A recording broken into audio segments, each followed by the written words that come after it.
Vejamos agora como criar as classes reserva, como associá-la à pessoa, a classe pessoa física, que herda de pessoa, que vai ter relacionamento com diária também, no relacionamento N para N. Vamos começar com reserva. Então, nossa primeira entidade gerada aqui vai ser reserva. Vamos usar o ent novamente, para que ele já escreva dentro do nosso arquivo XML. Também o nosso pacote modelo. Opa, nome da classe aqui, estamos no pacote modelo já. O nome da classe aqui, reserva. Ela vai ser uma entidade, ela não vai ter nenhuma hierarquia aqui, então ela não vai herdar, nem vai haver ninguém herdando dela. Então, estratégia de herança aqui, vamos deixar padrão, definir simplesmente uma entity aqui. Criação do next vai perguntar os demais campos aqui de reserva. Como reserva vai ser uma entidade, obrigatoriamente vai ter que ter um identificador. Então, vamos colocar aqui um int, que também vamos chamar de código para seguir o padrão. Vamos marcar logo como chave. Ele já vai ser o ID da reserva. Vamos adicionar agora aqui o campo data da reserva, que seria exatamente a data em que foi reservado, não para que dia que vai ser feita a reserva, e sim o dia em que ela foi realizada. Então, vamos definir aqui o campo date. Podemos dar um browse aqui, já que ele não está nos ajudando. Seria colocar Java Util Date, ali. Então, vamos colocar aqui date. Ele não carregou aqui no Java Util Date. Agora ele escreveu Java Util Date aqui em cima e vamos dizer que é a data. Então colocamos aqui data, ok, gerou aqui Java Util Date data. Definindo também que o valor é um double, é também simples aqui, qual o valor, qual vai ser, quanto que a pessoa vai ter que pagar por essa reserva, Ou seja, qual o custo de se hospedar no hotel durante esse período que ele está querendo marcar aí. Então vamos colocar um double aqui e definir valor. Gerados aqui os atributos, os demais que eu precisar aqui eu vou gerar na hora. Então deixa aqui quieto, só vamos colocar aqui data, valor e depois vamos referenciar aqui a pessoa. Tá? Até ele poderia marcar aqui, vamos ver se ele nos ajuda com relação à pessoa. Vamos colocar aqui, definir que era o tipo pessoa, já está até aparecendo aqui a opção pessoa. Modelo pessoa que eu vou chamar de cliente. Ou seja, do ponto de vista da reserva, a pessoa é o cliente que fez a reserva. Então, vou clicar aqui, chamar cliente. E vamos definir essa também mapeando em cima das propriedades e não em cima dos campos. Então, vamos marcar isso aqui, dar um finish.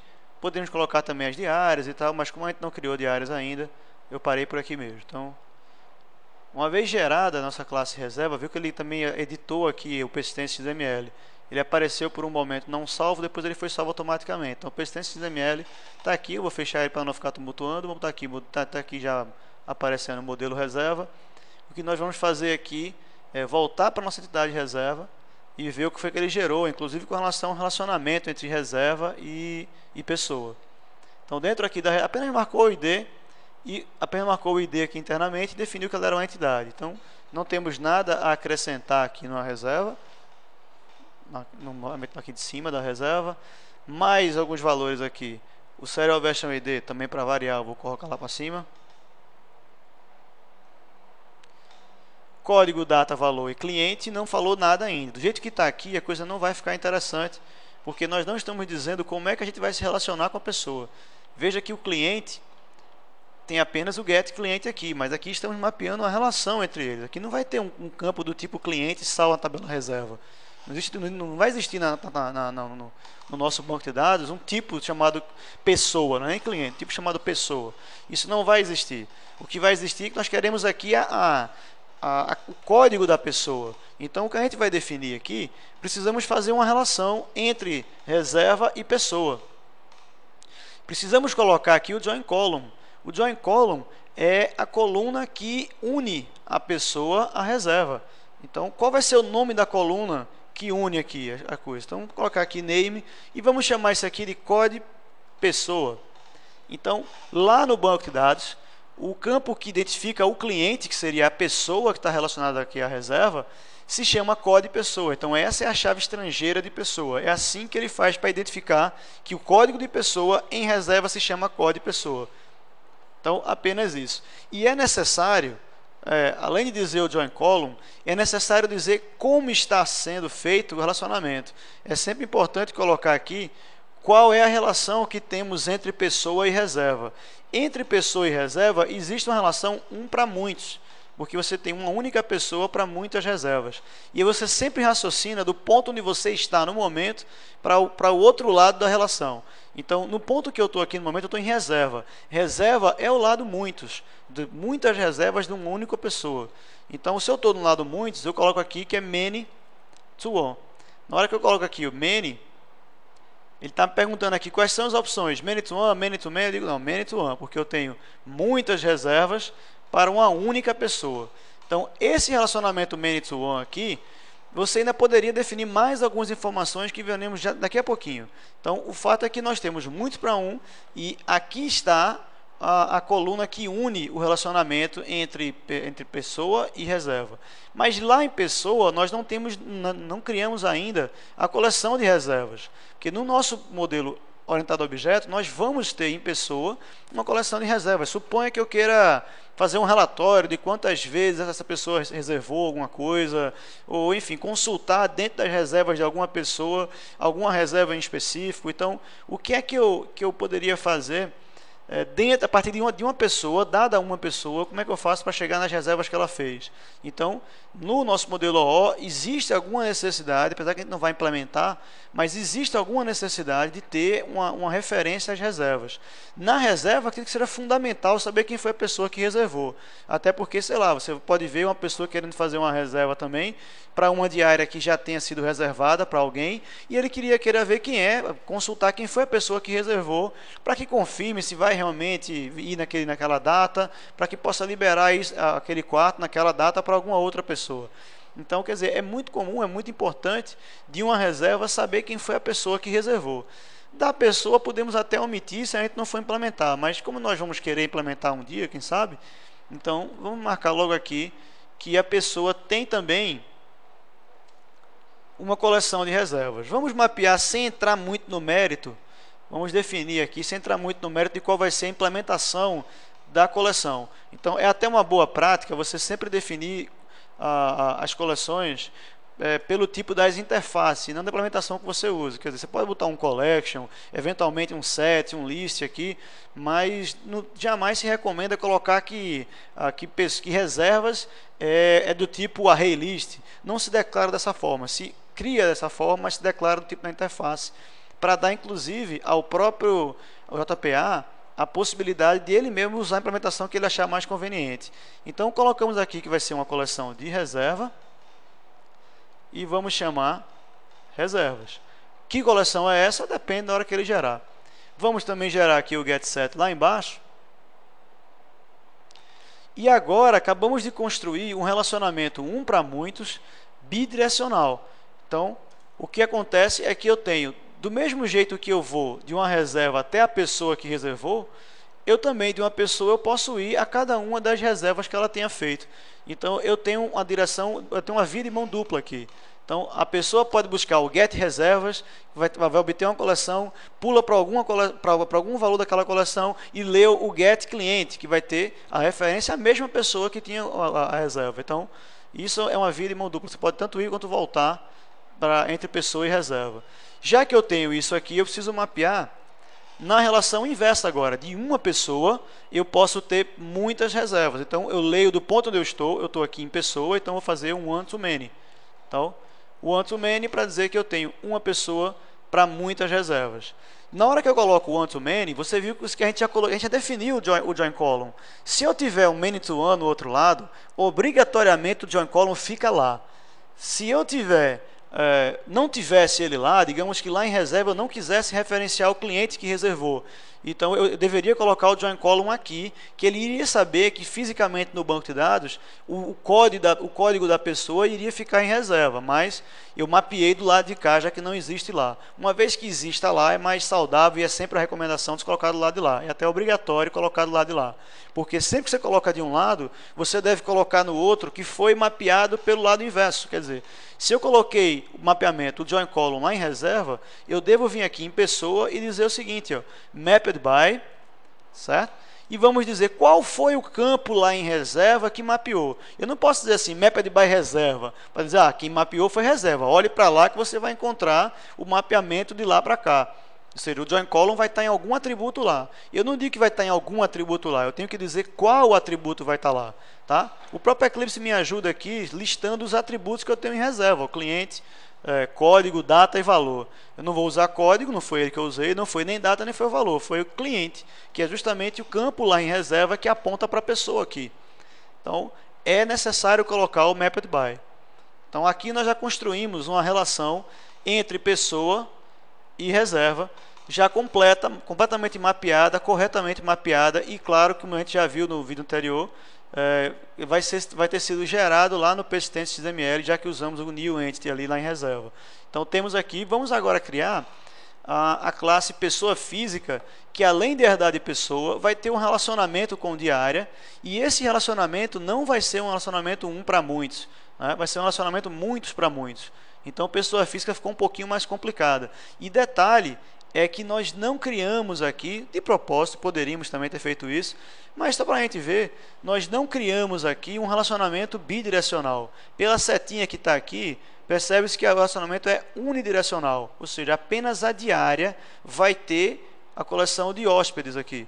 Né? Poderíamos, eu coloquei, deixei escrito aqui, a pessoa física poderia também ter uma coleção de diária, mas se a gente não quiser colocar isso aqui, tá? Fica a seu critério implementar ou não, caso você prefira ou não. Mas a gente vai colocar só num lado para que a gente visualize isso.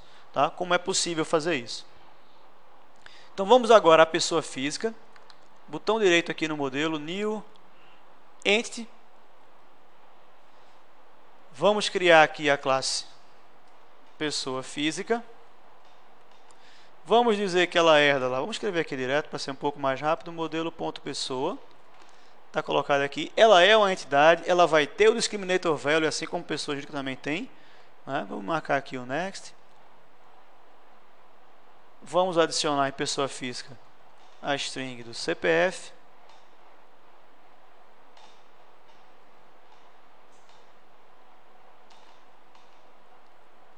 Mais a string do RG.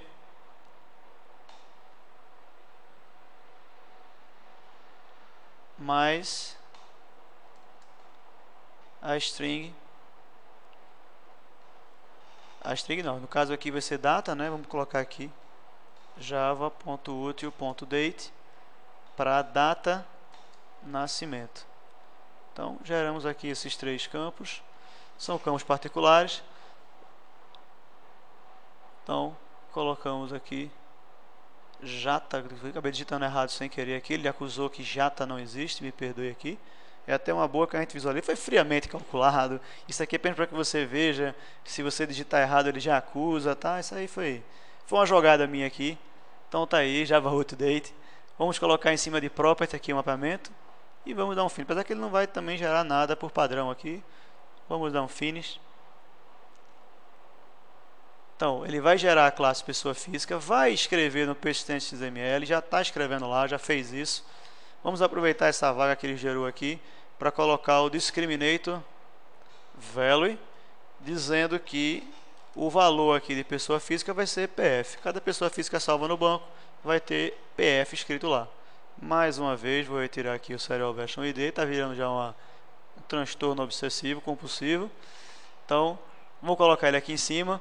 CPF aí de data de nascimento está aqui gerado, vai ter os gets de cada um dele aqui, mas tem uma particularidade já antes de começar a fazer o relacionamento. No caso aqui da data da reserva, nós queremos apenas nós queremos a data e a hora, assim, toda a informação sobre a data. Eu quero saber quando foi exatamente que a pessoa fez a reserva. Mas no caso da data de nascimento de uma pessoa física, eu não sou uma maternidade aqui para querer saber a hora que a pessoa nasceu. Então, eu vou dizer, assim como eu diria lá, que esse aqui é um campo temporal. Vamos colocar aqui que ele é @temporal. E nesse temporal aqui, vamos dizer qual é o tipo do temporal que vamos tratar aqui. Ele é date, time ou timestamp. Se ele for implementado como date, ele vai ser mapeado internamente lá com um SQL date, que representa somente a data, que é o que nós queremos aqui. Se ele fosse time, seria um SQL time, que seria somente a hora. E o timestamp é o padrão, que seria data-hora. Então, por isso que nós deixamos lá sem falar nada, lá na nossa reserva. Nós não falamos nada sobre temporal por aquela questão de, mais uma vez, dizer que é mapeamento por exceção. O padrão lá seria temporal timestamp, definimos assim. Aqui, como vamos usar o temporal date, então definimos aqui que o tipo vai ser date. Então, só para representar somente a data aqui, se ele for gerar isso no banco, ele não vai gerar hora, minuto e segundo. Ok? Então, já estamos com o que é básico aqui de pessoa física. Vamos continuar aqui com pessoa física, já estamos dizendo que ela implementa a pessoa, né? Vamos já seguir esse assunto de relacionamento, né, dela com diária. E para isso precisamos criar a entidade diária, né? Então vamos colocar aqui. Podemos até forçar a barra, né? Criando aqui a diária aqui, mandando o próprio Eclipse gerar, mas isso aí não vai gerar pelaquela opção Entity lá. Então vamos chegar aqui, botão direito, New Entity novamente. O nome da classe vai ser diária. Ela vai ser uma superclasse mesmo. Ela também vai ter uma herança, que temos aqui diárias avulsas e diária reservada. Vamos também trabalhar com aquele padrão que a gente já fez com o single table, para ser uma tabela só para todo mundo aqui. Vamos dar o Next. Nesse momento vamos começar a criar, deixa eu trazer um pouquinho para cá. Vamos começar a criar as informações da diária. Primeira coisa é o inteiro do código, que nós não colocamos ali, mas sabemos que por ser uma entidade ela também vai ter. Vai ter o código aqui da diária, que vai estar aqui código. Vai ser chave primária, vou marcar aqui. Definir como chave primária. E a data da diária também vai ser uma data que eu vou definir um temporal date, porque eu também não quero saber qual vai ser a hora da diária. Toda diária, por padrão, nos hotéis por aí, possivelmente começa ao meio-dia e termina ao meio-dia do próximo dia. Então, eu não estou querendo saber exatamente para que horas vai ser a diária. A diária é o dia inteiro. Então, eu vou colocar aqui que ela é Java Util Date. Agora ele me ajudou para eu não colocar aquele Jata que eu tinha feito antes. Java Util Date. Vou chamar aqui de data. Está gerado. Vamos colocar aqui nas propriedades. Dar um finish. Gerado aqui a diária, que vai ter uma coleção de hóspedes. É lá que nós vamos mapear para a pessoa física. Vamos fazer o relacionamento com a pessoa física. Então, geramos aqui a entidade diária. O tipo de herança aqui é single table. Podemos também definir aquele discriminator column, né, que seria a coluna, que vamos tratar aqui. Name dela aqui vai ser tipo, para seguir o mesmo padrão que a gente fez na outra, lá em pessoa. Vamos à minha compulsão por colocar o Serial Version ID aqui em cima. Definimos. O ID aqui foi gerado. Também vai ser um valor gerado automaticamente. Nós não chegamos nesse método lá em reserva, né? Podemos fazer isso lá também. Valor gerado automaticamente. Tá? Assim como nós fizemos aqui também em reserva, que passamos mais batido, que estava focando naquele momento apenas em gerar o relacionamento. Então, faremos aqui também e em diária também. Eu vou deixar quieto aqui nesse momento, que você fica como exercício para você fazer também. Tá? Repetir aquele espaço do vídeo anterior.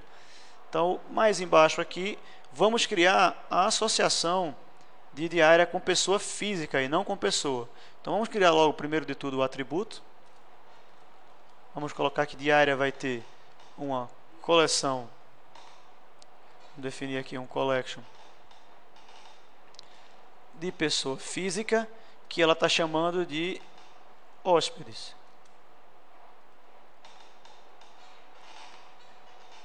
Vamos lá. Criado aqui, vou gerar o getSet de hóspedes aqui. Uma vez gerado o getSet de hóspedes,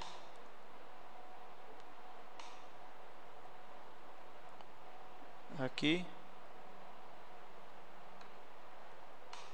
Uma vez gerado o getSet de hóspedes, precisamos colocar também como que hóspede vai se relacionar com pessoa física. Agora temos o seguinte: o nosso relacionamento é muitos para muitos. Podemos dizer aqui o seguinte: a diária vai ter muitos hóspedes, né? Provavelmente pode ter mais de um, né, hóspede, e uma pessoa física vai ser hóspede em mais de uma diária. Então temos muitos para muitos aqui a relação. Vamos colocar aqui many to many.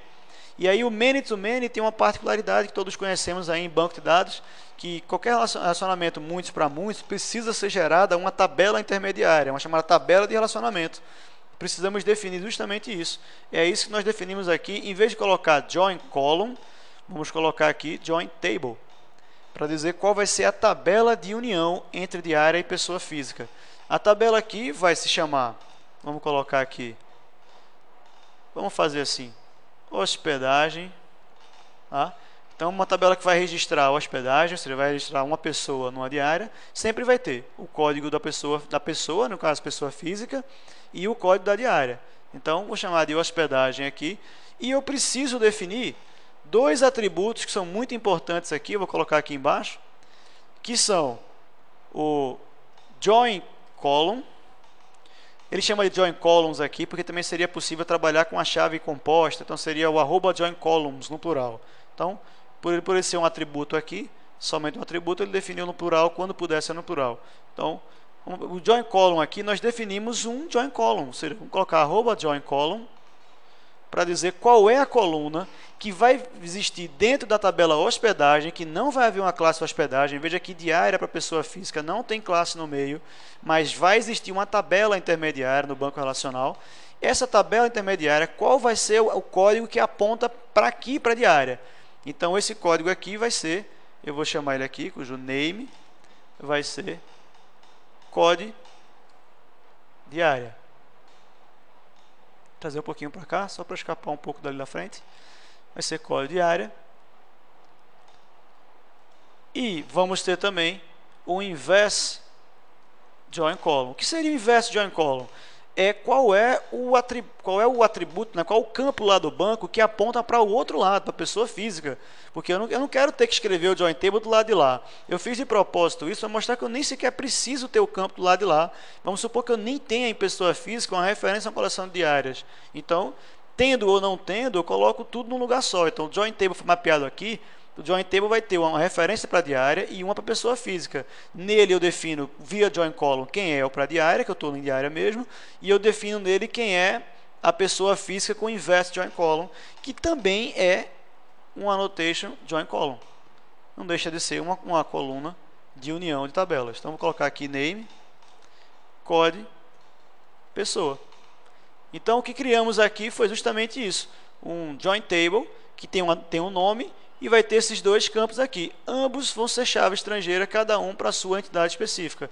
Ele sabe que o código diário aponta para cá porque ele é join column, aponta para o lado de cá que é em diária. E ele sabe que é o inverse join column porque eu não estou falando que eu estou mapeando uma coleção de pessoa física, então ele sabe aqui que vai apontar para a tabela onde vão residir as pessoas físicas. No caso, a tabela pessoa, que já tem todo esse lado aqui. Então, definimos um relacionamento N para N. Para fechar aqui toda a história desse vídeo, vamos lá em pessoa física. Não vamos, mas você poderia fazer também o relacionamento de lá para cá com o many to many, onde colocaria o mapped by hóspedes, que seria o campo lá de diária. Mas não vamos fazer isso aqui, para que você possa exercitar isso, mas vamos criar um atributo que vai ser um enum. Vamos criar um enum aqui, só para fechar que pessoa física também tem um relacionamento com o enum. Vamos colocar aqui new enum. Esse enum vai se chamar sexo.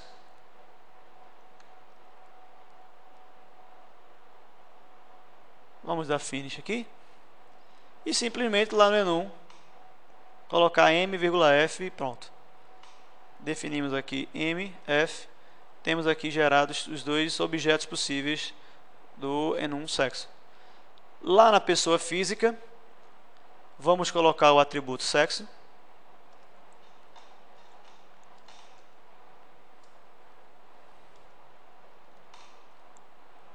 Vamos definir aí qual o gênero, né, qual o sexo da pessoa física.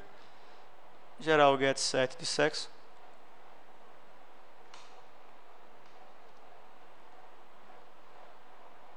Em cima do getSexo, precisamos dizer o seguinte, ó. Isso aqui é um campo enumerado. Então definimos aqui o enumerator. Na hora que a gente salvar aqui, temos um valor enumerado salvo, ou seja, não vai ser uma entidade, é simplesmente um enum e está enumerado lá. Não é obrigatório colocar lá no persistence.xml, já foi gerado, está tudo certo aqui com o nosso enum. Então, feito isso, nós já mapeamos, viu que enum é muito fácil de fazer. Mapeamos relacionamentos entre classes aqui, N para N. Já vimos feito relacionamento entre classes 1 para N. Né? Mapeamos também campos embedded. mapeamos também agora campos Enum, e aí vimos basicamente aquilo que vai ser necessário para o nosso projeto. No próximo vídeo vamos ver algumas questões relativas a FET e Cascade para fechar essa história, mas os demais relacionamentos aqui vão estar disponíveis ao final. Você pode baixar aí o projeto completo com toda a modelagem. Então, não vai ter nenhuma novidade com as demais classes, nem mesmo também com aquele ID que a gente gerou já automático. A gente não falou aqui nesse vídeo sobre a geração automática dos IDs, mas está tudo pronto no projeto, você pode baixar e poder usufruir disso aí, tá certo? Até o próximo vídeo.